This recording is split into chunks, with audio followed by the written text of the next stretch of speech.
शिव शक्ति संसार YouTube channel में आपका स्वागत है। आइए भक्तों,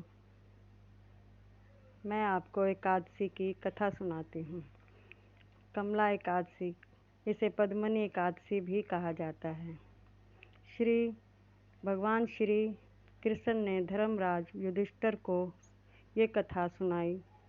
युधिष्ठिर ने भगवान श्री कृष्ण ने कहा कि हे जनार्दन, मुझे मलमास में आने वाली पद्मनी एकादशी के बारे में विस्तार से बताइए। कथा।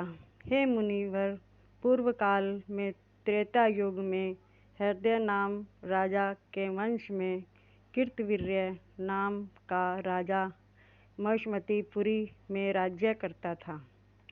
उस राजा की 1000 परम प्रिय स्त्रियां थीं, परंतु उनमें से किसी को भी पुत्र नहीं था जो कि उनके राजभार को संभाल सके।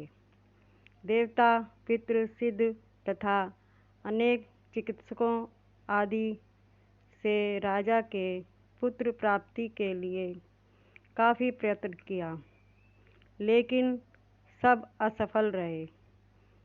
तब राजा के तपस्या करने को निश्चय किया। महाराज के साथ उनकी परम प्रिय रानी, जो इक्ष्वाकु वंश में उत्पन्न हुई, राजा हरिश्चंद्र की पद्मिनी नाम वाली एक कन्या थी। राजा के साथ वन में जाने को तैयार हो गई।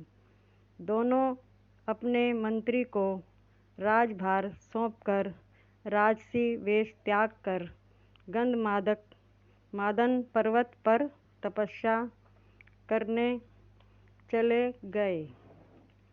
राजा ने उस पर्वत पर 10,000 वर्ष तक तप किया, परंतु फिर भी पुत्र प्राप्ति नहीं हुई।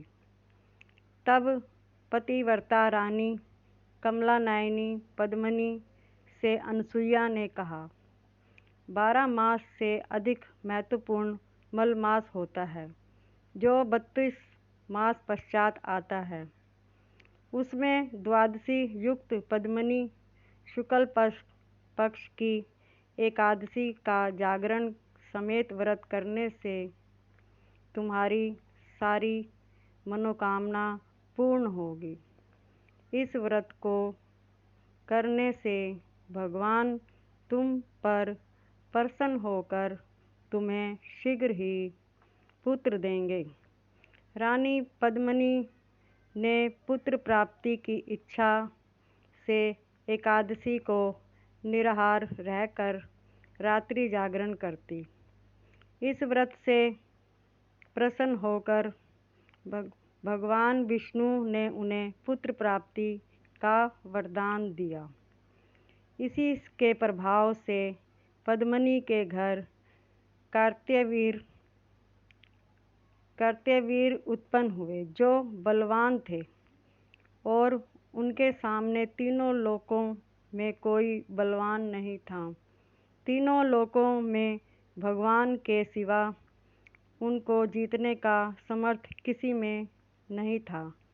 हे नारद, जिस मनुष्य ने मलमास शुक्ल पक्ष एकादशी का व्रत किया है, जो संपूर्ण कथा को पढ़ते या सुनते हैं, वे भी यश के भागी होकर विष्णु लोक को प्राप्त होते हैं। जय व्यास माता की जय।